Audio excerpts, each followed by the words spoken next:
আসসালামু আলাইকুম বন্ধুরা, আজকে আমি তোমাদের বানিয়ে দেখাবো সবার পছন্দের দুধ চা। চা পছন্দ করে না এমন মানুষ খুব কমই আছে। চা বানানোর জন্য প্রথমে আমি একটা পাত্রে নিয়ে নিলাম পরিমাণ মতো দুধ।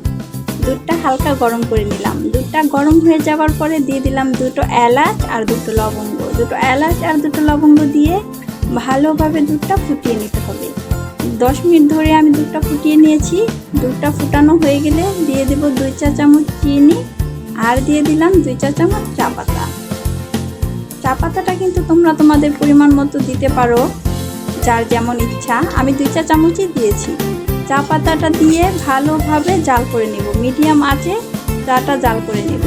মিডিয়াম আঁচে চাটা জাল করে নিলে ফ্লেভারটা ভালো আসে।